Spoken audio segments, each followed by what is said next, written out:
Okay, today we're going to talk about Balaam. Oh, okay. And, you guys know I'm usually known for really quick messages. Since we're eating today, I figured I'd do the full hour. Okay, so who was Balaam? Balaam was mentioned in 8 books of the Bible, 7 or 8. He was a non-Israeli. He lived in Pethor at the time the Israelites wandered in the wilderness near the end of Moses' life and the crossing of the Jordan River, which the Bible places around 1400 BCE. His existence is supported by extra biblical evidence, such as the Deir Allah inscriptions. I'm sorry I did not look up what that was. Dated to the late 9th to early 8th centuries BCE, which provides a contemporary account of Balaam, son of Beor. He was a prophet for hire. He was well known by the rulers in that area, so they would call on him to either curse their enemies or bless their own people. And it worked a lot. That's why he made a lot of money doing that. And then a definition of a prophet is somebody who's an inspired teacher or proclaimer of the will of God. Jeremiah as an example. He was a diviner. In the Bible, a diviner is a person who practices divination and attempt to gain hidden knowledge or predict the future by using supernatural means, often involving pagan rituals or spirits. He's also considered a sorcerer. In biblical context, a sorcerer is a person who practices magic, witchcraft, and divination, often through the use of supposed supernatural powers or evil spirits. And this is explicitly forbidden by God. Now, some of you might be thinking, well, how is he a prophet when he's doing all these other things? And that will be part of what we talk about. Okay. There's evidence that he was a banker, whatever that meant. But evidently he was a banker, loaned money out to different people. He was definitely greedy.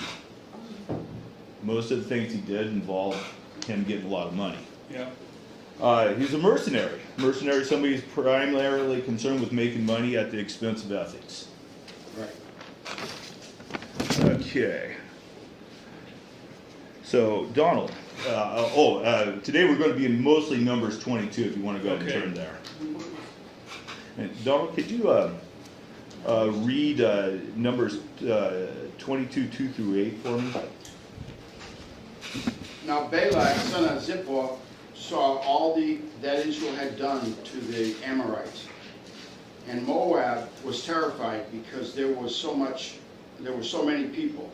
Indeed, Moab was filled with dread because of the Israelites. The Moabites said to the elders of Midian, "This horde is going to lick up everything around us as an ox licks up the grass of the field."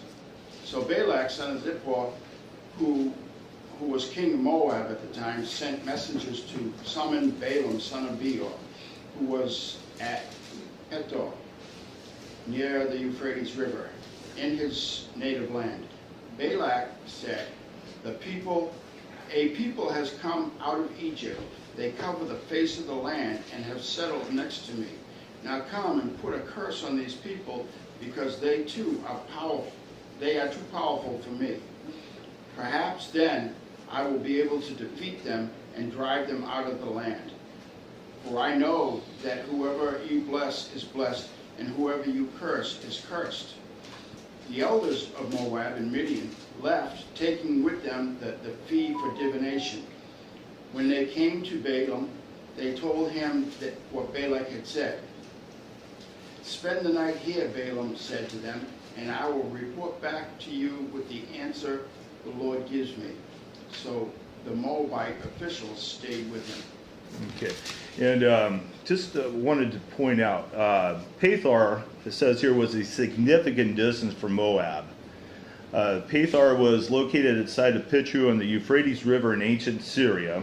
I don't have a map or anything to show where all this is, but it would have been approximately 350 to 400 miles journey for Balaam in this story.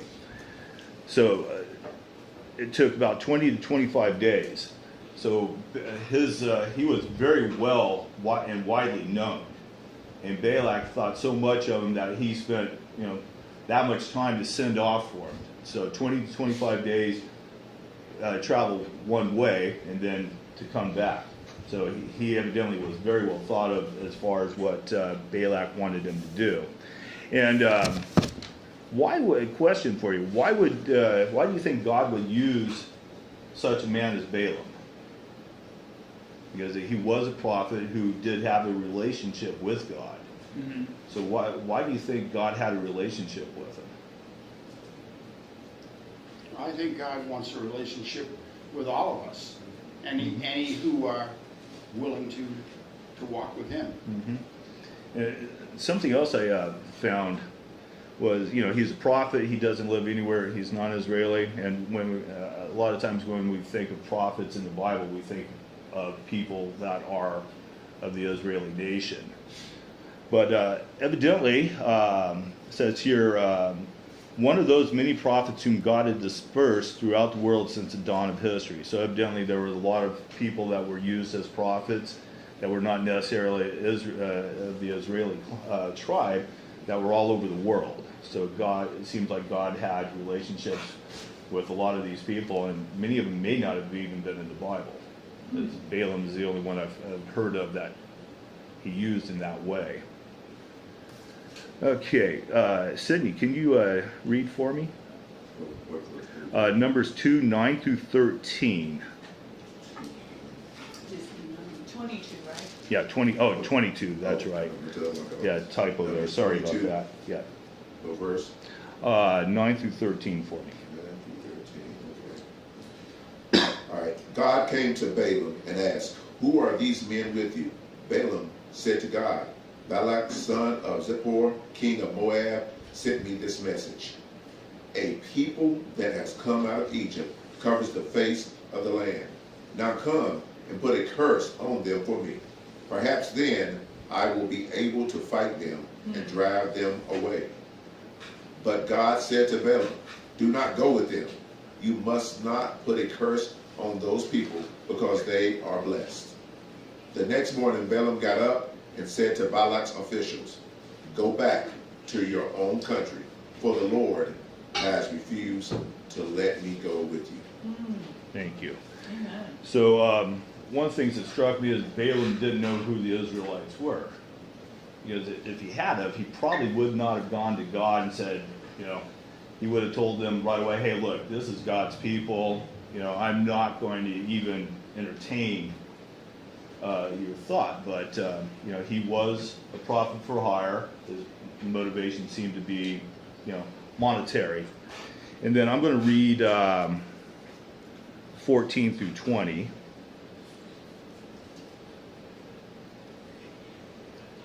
Okay, so the Moabite officials returned to Balak and said, "Balaam refused to come with us."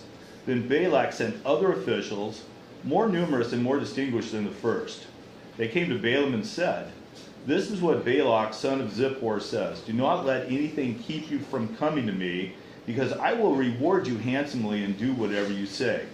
Now, come and put a curse on these people for me." But Balaam answered, "I already told you no. Why are you coming back again?" But he didn't. That's what he should have said, but he didn't. Said, "Even if Balak gave me all the silver and gold in his palace, I could not do anything great or small to go beyond the command of the Lord my God. Now, spend the night here so that I can find out what else the Lord will tell me." So, there again, God already told him no. But now he's like, maybe I can get God to change his mind. And there are examples in the Bible of God changing his mind. Yeah. But those people usually have a heart for God, and it doesn't seem like this guy really had a heart for God. He had a heart for himself. Right. So, and that night God came to Balaam and said, "Since these men have come to summon you, go with them, but do only what I tell you." God, it doesn't say here, but God's probably going, "This idiot, I already told you no, and now you called me again." So a question. Why did God let Balaam go the second time? After he refused to let him go the first time. Why would God let him go the second time? Free will. Okay? I think he also decided he would use Balaam for his own purposes, his own will. Balaam was pursuing his own selfish desires, in my opinion. But that's why he kept persevering with God as opposed to saying no, as you just said. But God, he really wanted to go, I think. And God was like, okay, but you're going to do what I want you to do, not what you want. Right.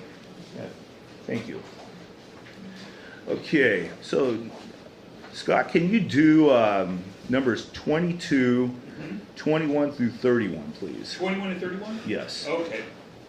Balaam got up in the morning, saddled his donkey, and went with the prince of Moab.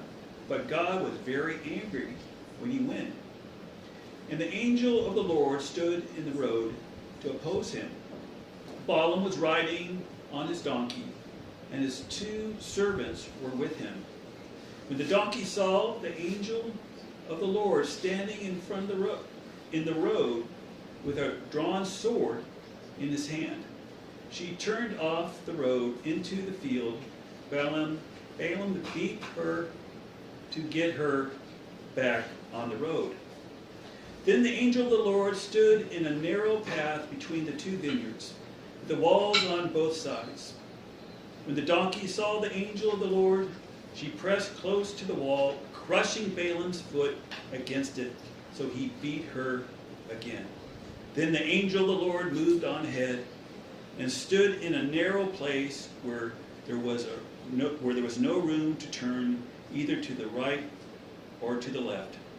When the donkey saw the angel of the Lord, she lay down under Balaam, and he was angry and beat her with his staff.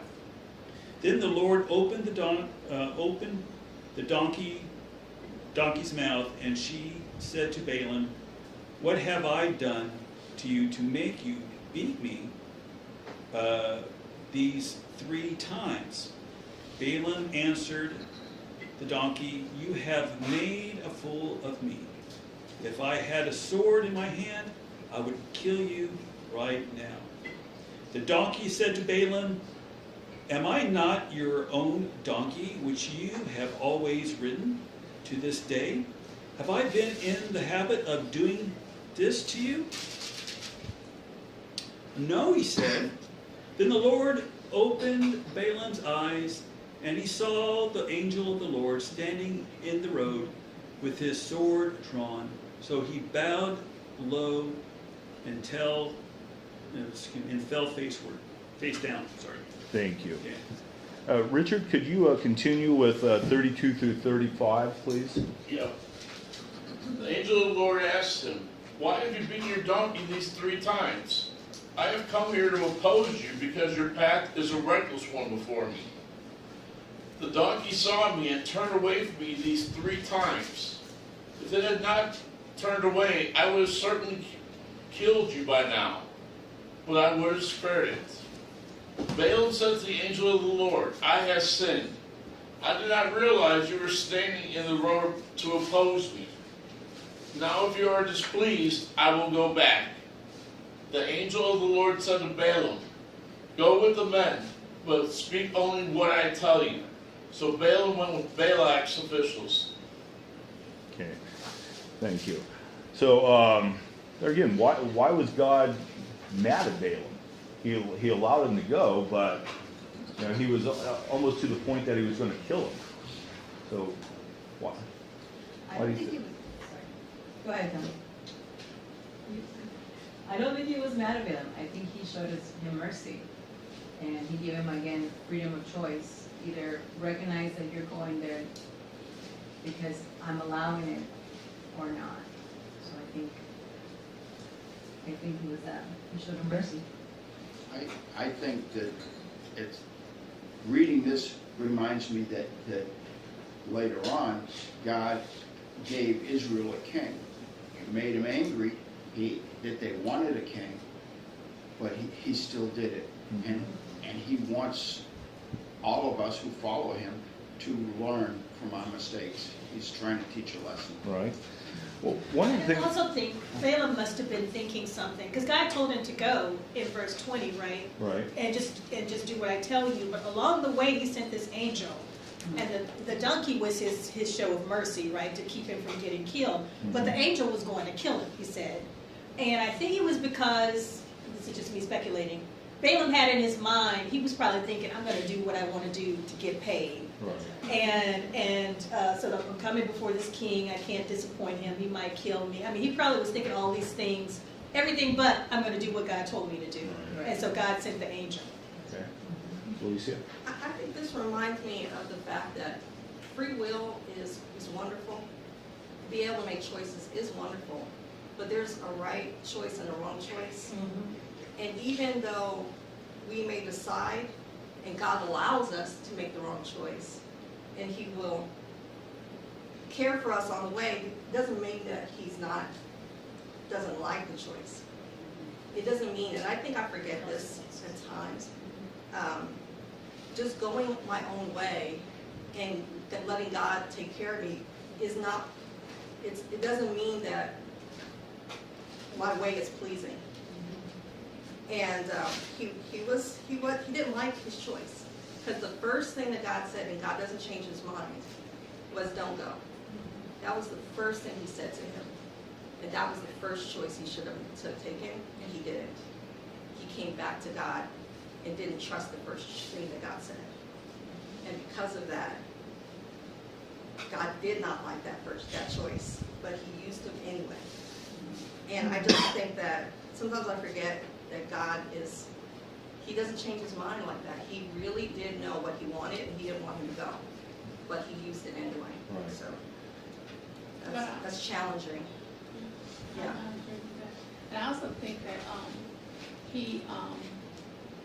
he went back to God because he was hoping to change God's mind and what God had said, opposed to hearing what God wanted him to do, obeying what God wanted him to do, because he had a deep desire to go and do that for his own purposes. So he went back to God to try to see if he could get God to change his mind.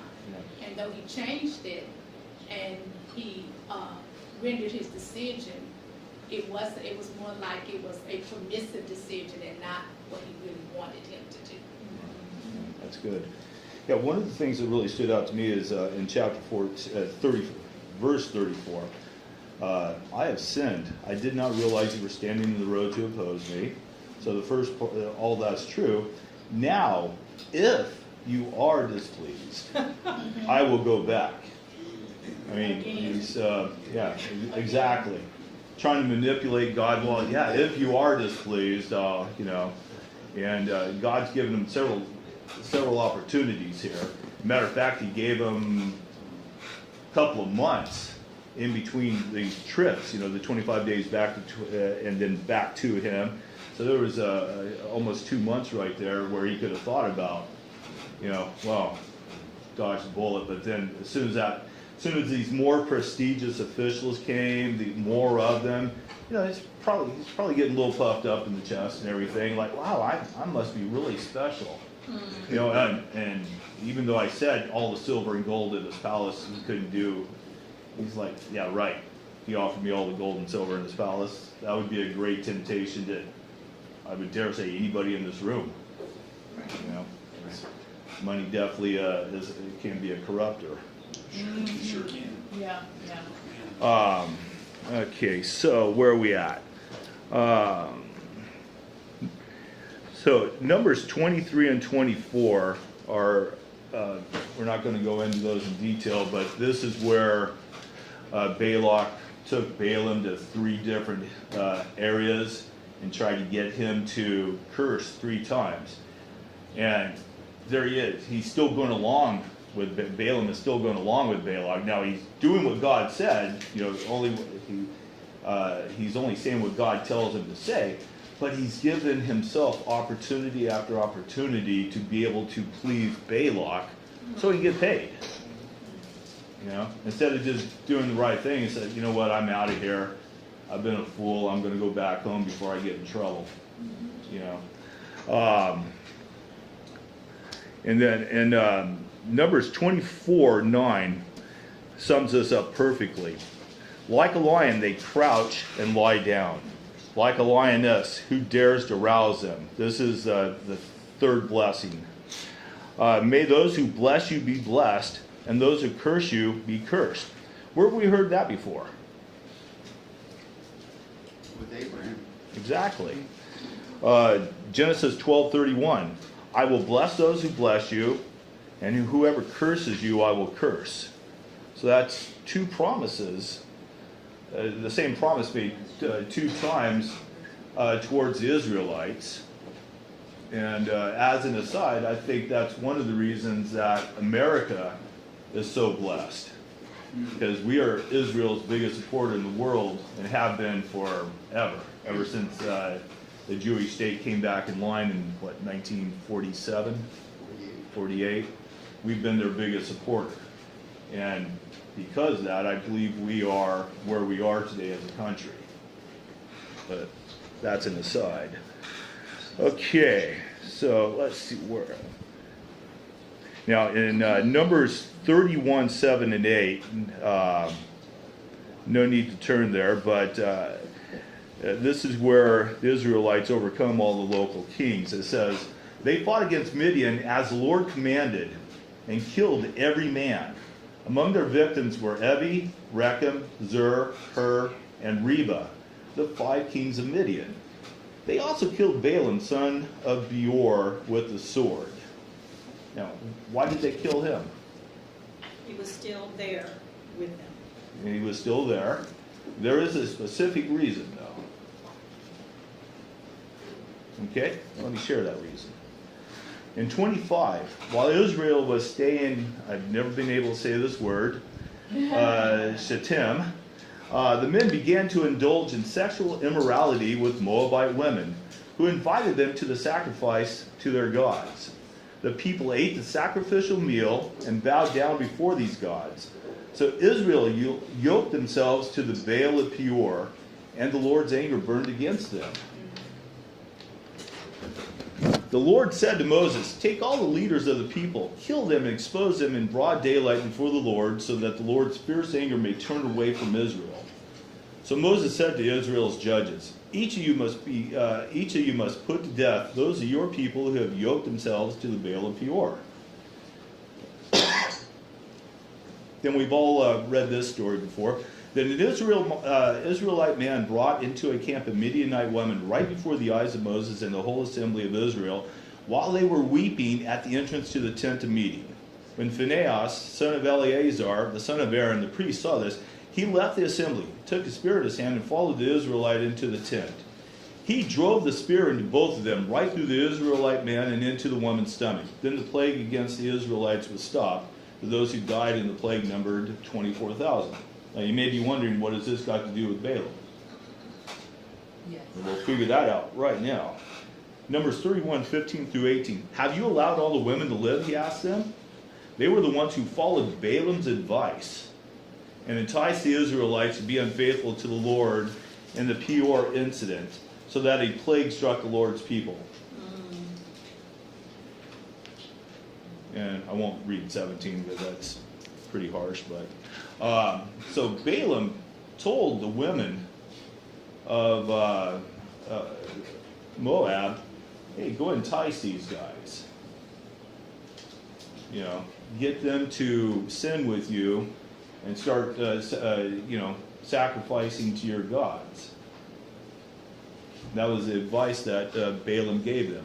I didn't go into all the reasons why he did it. I couldn't even find a reason. But that was the advice he gave. Remember, he was a transactional prophet. He had a transactional relationship with God. You know, he was not faithful to him in the least. He was faithful to whoever was going to pay him. So evidently, he didn't say it. Like I said, I couldn't find out why. But he gave this advice to hurt the Israelites.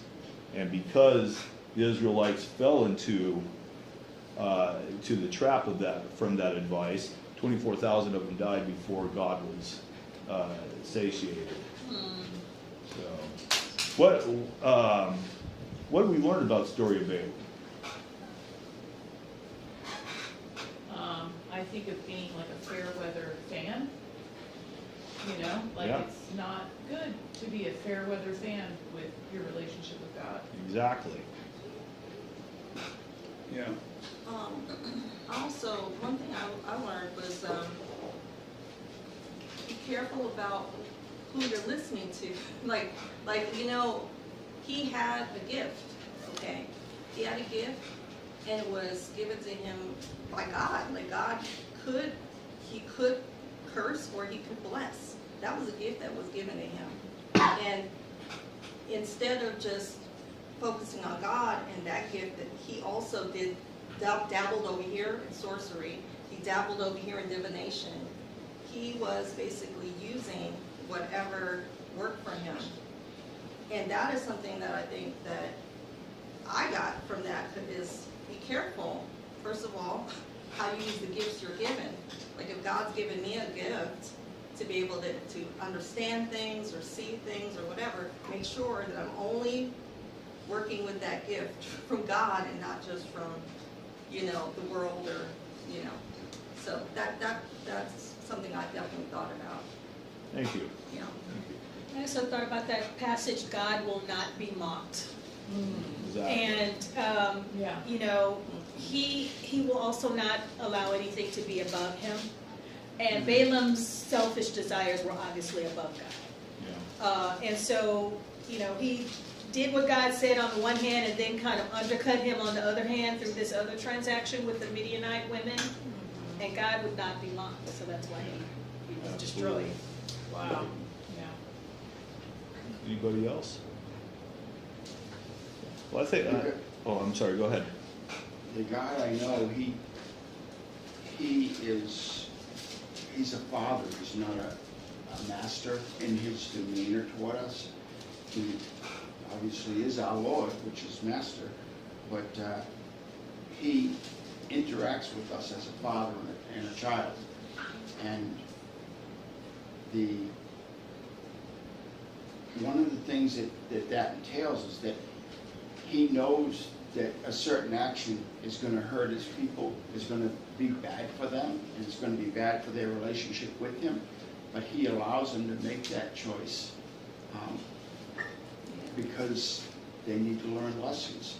He does that for all of us. We need to learn lessons. When it's better to learn when God opposes us on the way.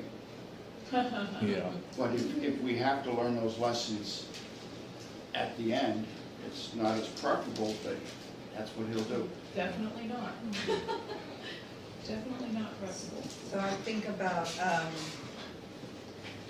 if Balaam had just gone ahead and gone, said what he needed to say, gave that little speech, you know, and ended it with, you know, those that are blessed will be blessed, those that are cursed will be cursed, and then went home. Because he did what he was supposed to do and went home. Everything probably would have been okay for him. I mean, he may have learned other lessons later on down the road. He might have gotten in some more trouble. But it's obvious if he had interaction with the Midian women, he didn't just go home.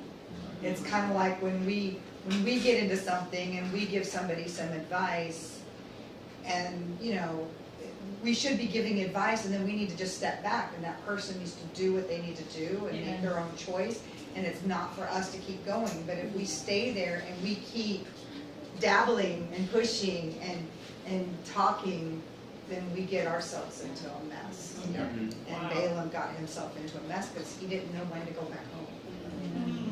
That's very good. Well, I think one of the biggest takeaways for me, you know, I'll be 24 next month. And in that 20, yeah, spiritually. Yeah, I look really old. That was a given. Yeah, well, she's over there thinking, no. Yeah. Not aging. I've got grandkids that old. But no, it's just in 24 years, I have to admit there have been times when I've been transactional with God, especially in time of need. You know, And judging by the 1,000 or so years of that we have in here as disciples, I'm probably not the only one. Yeah, it is very hard and very difficult, no matter how hard you try, to maintain that fervor for God the whole time. Yeah. It's because we are human, we have ups and downs, and that can lead to a lot of transactional relations with God. So we need to really minimize that as much as possible, because we could come to look at God, if we do that too much, as, you know, as a piggy bank of sorts. Mm-hmm. You know, and Yeah. that is definitely never good. No. Like, Rob's over there going, "What are you talking about?" That hasn't happened in the last week. So definitely work on that. If we get to that point, you know, there's a lot of love and a lot of wisdom in this room that we can reach out to. You know, so never get to that point. And used to get, like, I think my wife was saying that. Oh, and by the way, thank you for memorizing the answer I gave you. I really appreciate that.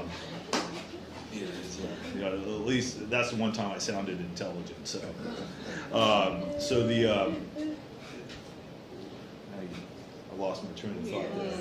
But yeah, okay. Let's move on to the next. I lost my train of thought, but just make sure that we do not turn out to be like Balaam, or even get to that point. If we are, just reach out, pray a lot. You know, run into a brick wall, because then you'll have other stuff to worry about. We're going to do communion now.